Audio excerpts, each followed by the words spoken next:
Hello and welcome to the last part of the In Between and Neither interlude. Today we'll be reading chapter 5, the 2011 version. So the last time in the 2010 version, chapter 5, we reached the ending of that story. Today we'll be reading the rewrites of that version. In chapter 4 of the 2011 version, we left off right before Alice would be entering into the auditorium, and things would be happening. So, kind of like chapter 4 of the 2010 version, but different. Probably. Let's start reading.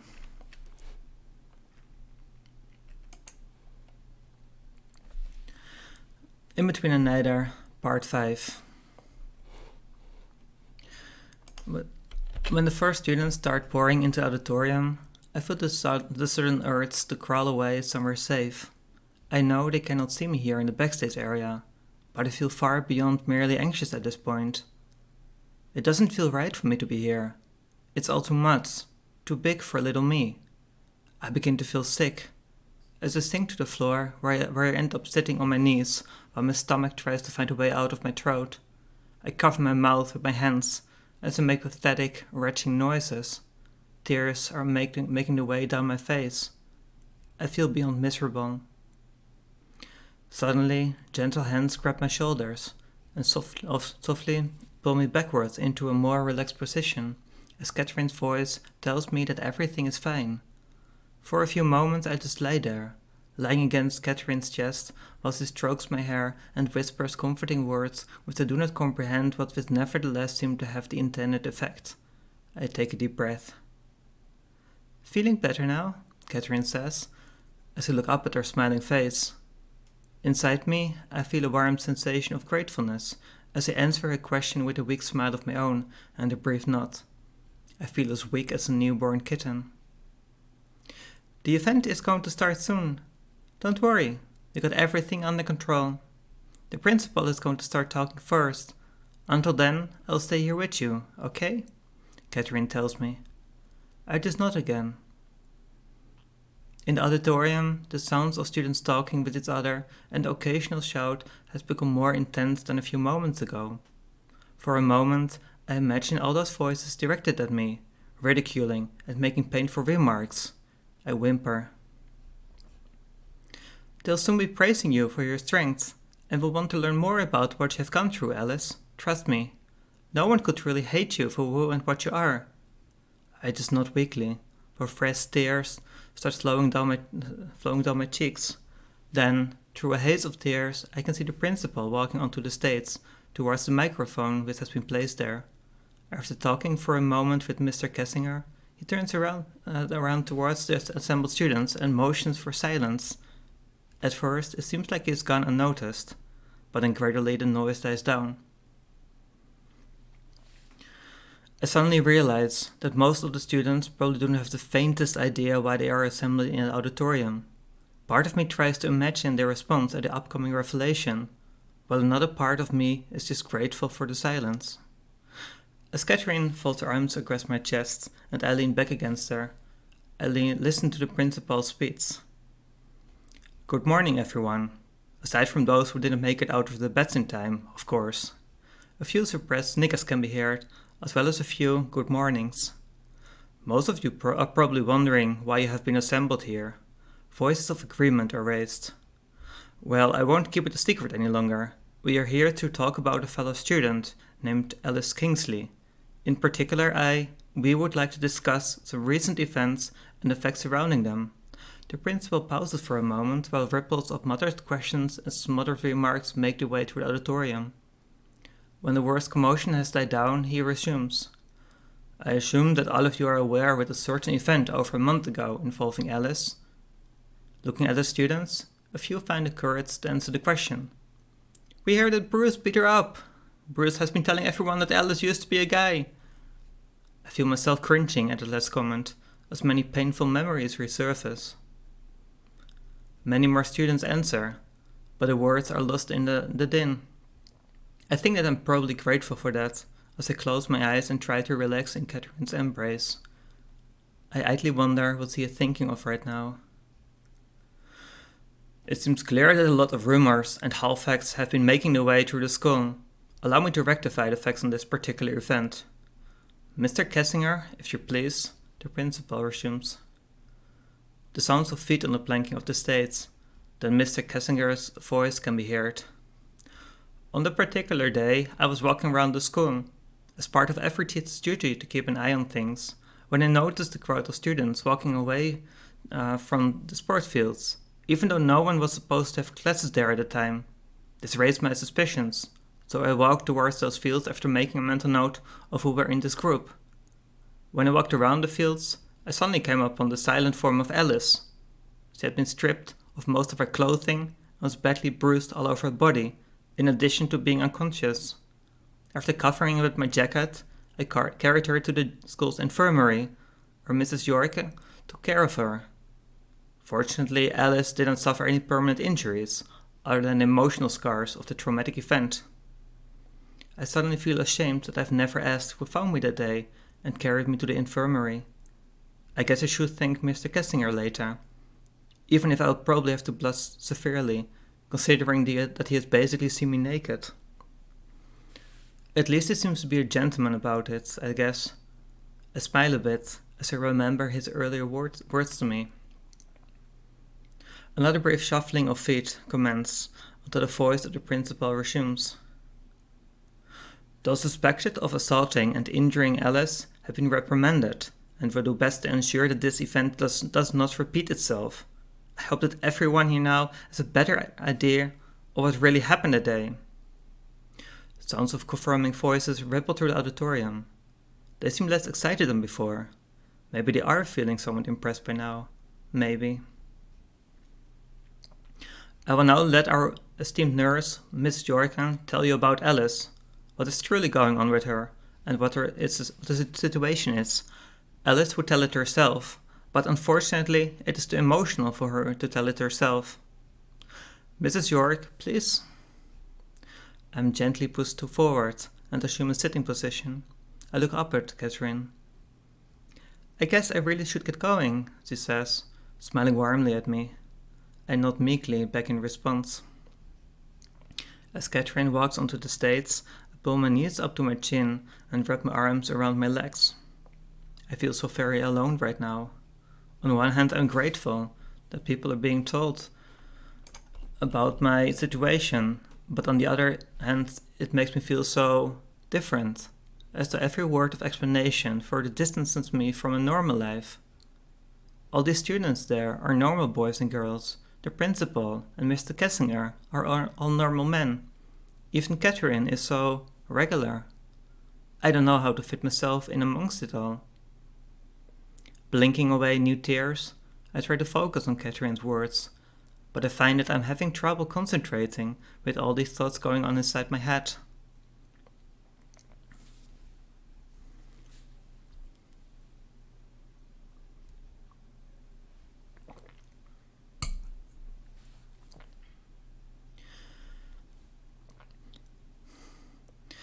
I first met Alice when she was brought into my infirmary by Mr. Kessinger, as he just explained. I had been informed about her physical condition beforehand, as is proper. What I wasn't prepared for was the person behind the medical details and the stories he told me.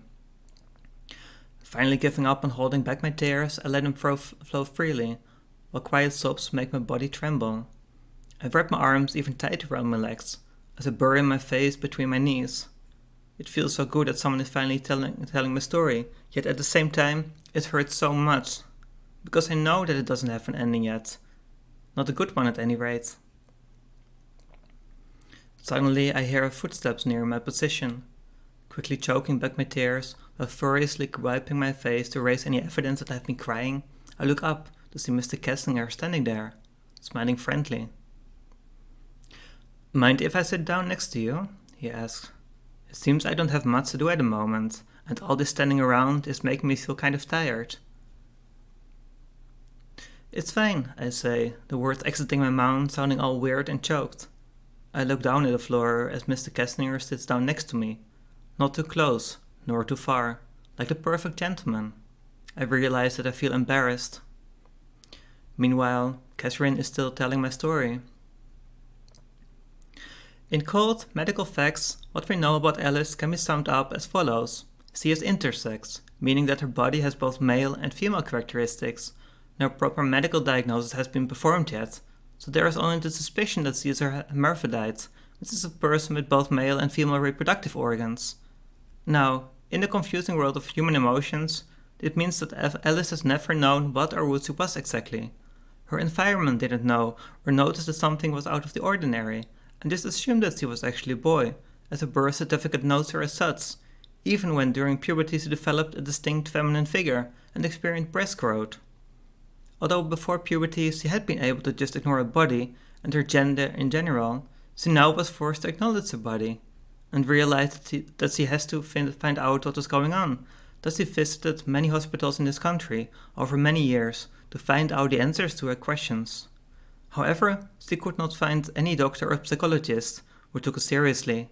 She ended up at various so-called gender teams, where normally only treat transsexual people, where they told her that she was just a feminine-looking boy.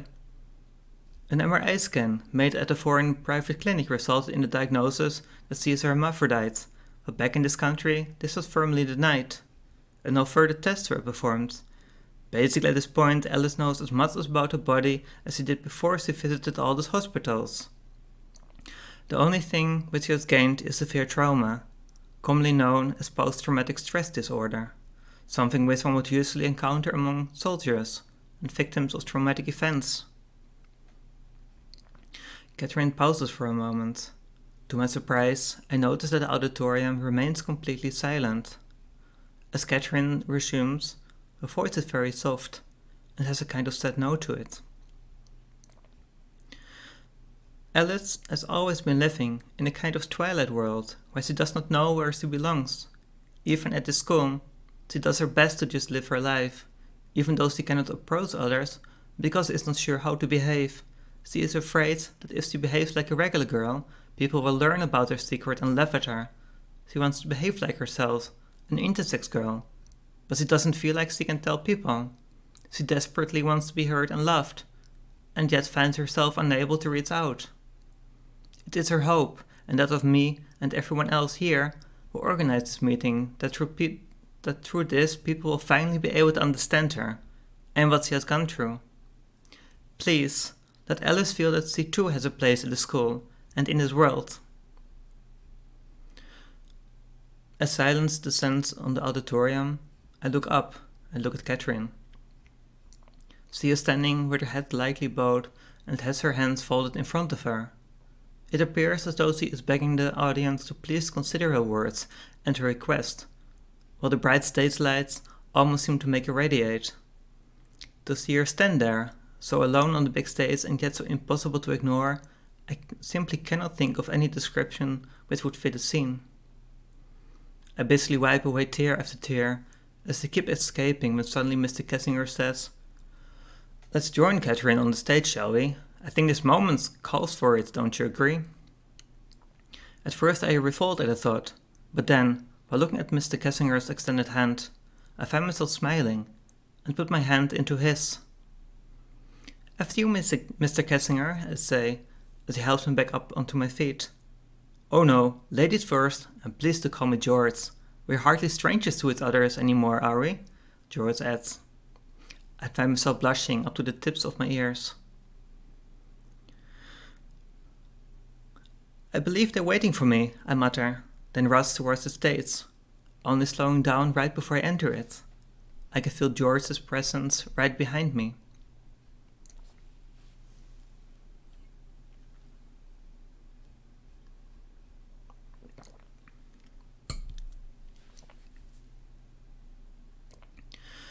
The first thing which occurs to me is that stage lights are even brighter and hotter when you are on the stage itself.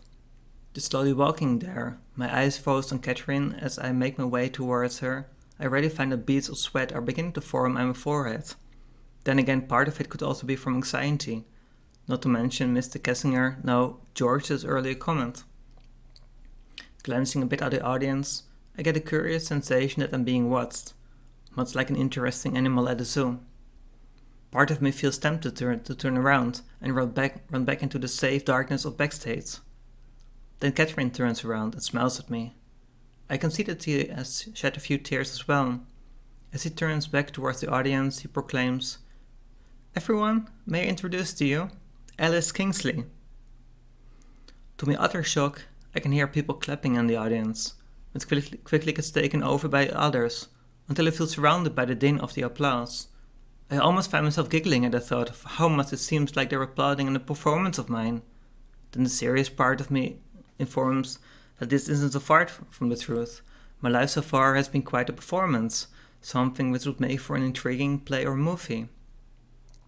They're essentially applauding me thanks to the brief summary which Catherine just gave about my life. I feel confused as how to respond, so I do the only thing which comes up in me. I look directly at the audience and bow. The applause gets even more deafening. I imagine I can hear people yelling encouragements at me. As I get up from my bow, Catherine motions at me. As I get near her, she bends towards me and asks me whether I want to say something to my fellow students.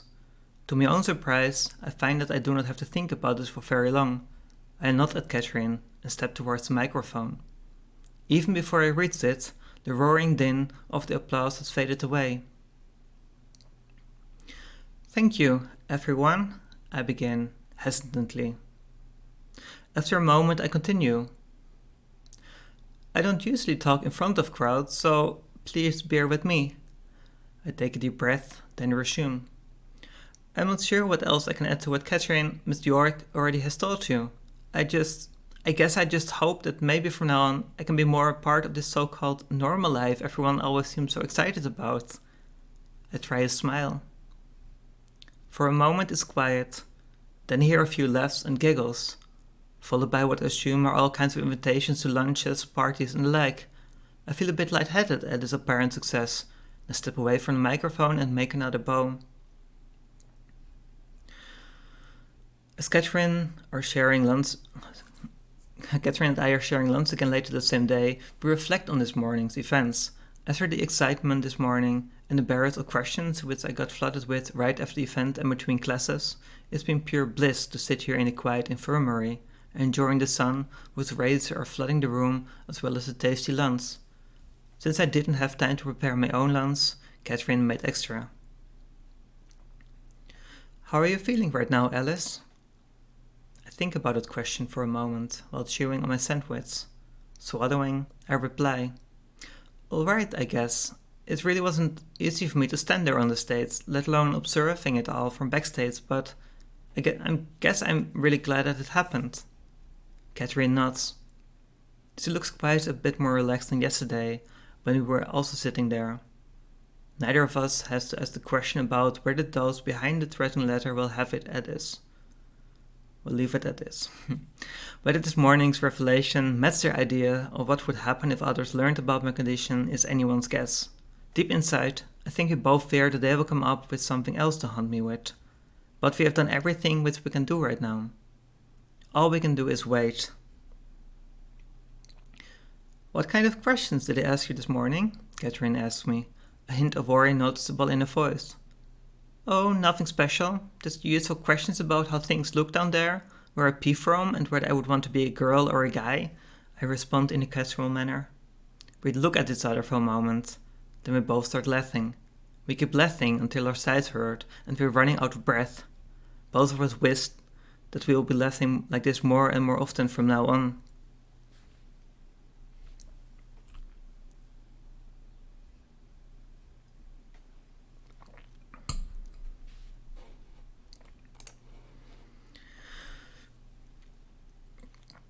I guess you can also call this a kind of ending.